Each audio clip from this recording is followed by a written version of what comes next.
Eli tässä nyt sitten näemme kuinka kaksi rikasta tyyppiä haluaa hakata toistaan vastuulle.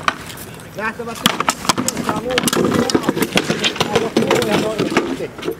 Ja niin kuin se on tehneet sitä aika paljon keskenään. Eli ei ole paljon kaivoksia sitä mitä tekevät.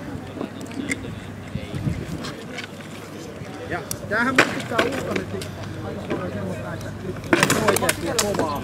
Mutta tosiasiassahan tässä ei haeta toisen vaan haetaan sitä, että saataisiin tällaisessa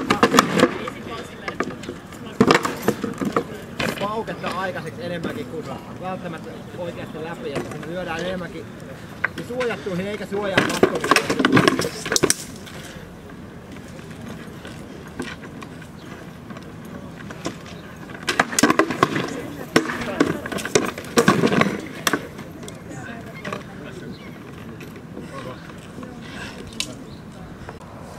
Keihäsjutut on siitä haastavia. Voitte myös ottaa sillä, että niinku tähtää suoranaisesti sen kaverin vahingoittamiseen, vaan otatte vähän niinku torjuntoja ja hyökkäyksiä. Keihäsjutut on siitä haastavia. Keihäs on pistoase.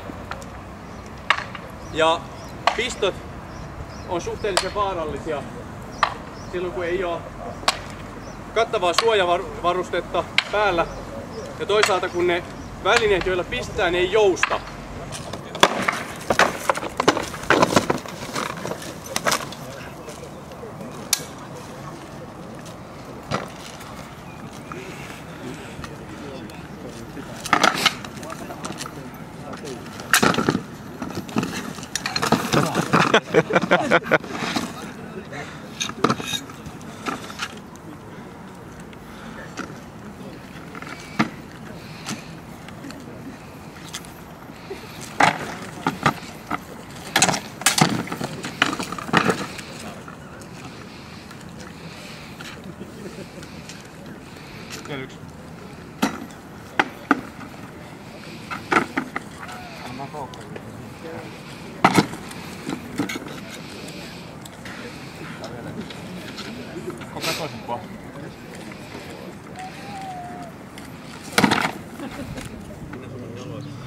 Kun ollaan kohdattu vastustaja, niin jos mulla on nyt tässä vaikka useampi heittokehys, mitä mä voin tehdä ensimmäiseksi, kun näen sen, niin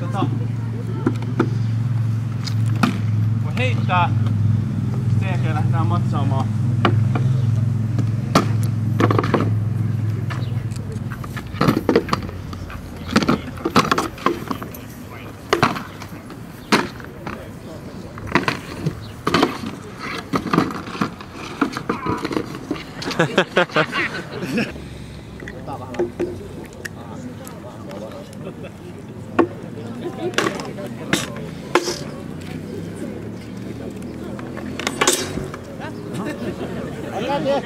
Älkää tehkö niin kuin mä teen. Joskus on liukkaat hanskat, tiedätte mitä tarkoitan, ja ase ei välttämättä pysy niin hyvin kädessä. Se on se taistelun kiima.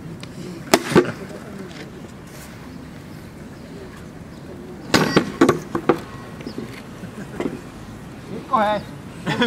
Tuu käymään! En mä oikein tiedä, jotain nyt vähän ootella. Nyt on vähän hiljasta.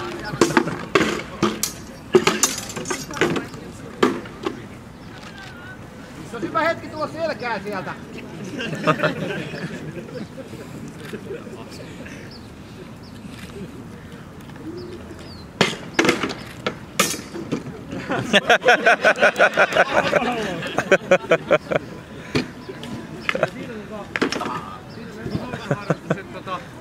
Hariskoinnista on hyötynsä, ei esimerkiksi tuossa tapetut selkään lyömällä.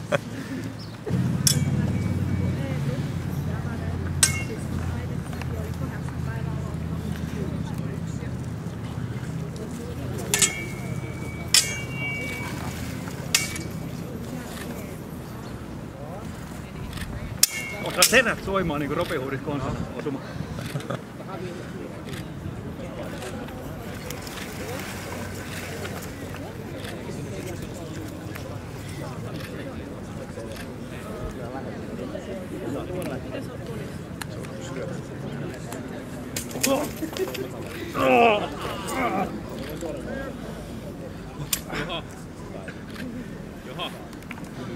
Koska kun vastapuolelta tuli tavara, kylpypuoli on yhtenäinen ja siitä ei pääse aukomaan. Jos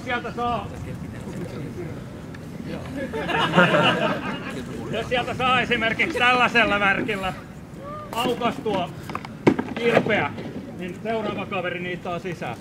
Eli tämä kilpien yhtenäinen muuri on linjataistelussa ollut tärkeää. Ja taistelut on yleensä lähtenyt ratkeamaan silloin, kun vastustajan kilpimuuri murtuu ja sit päästään lyömään selkään, kun alkaa tulee semmonen sekahärdeli sitten. Eli mitä sillä kilvellä haetaan paikkoja, miekalla vaan mennään niihin.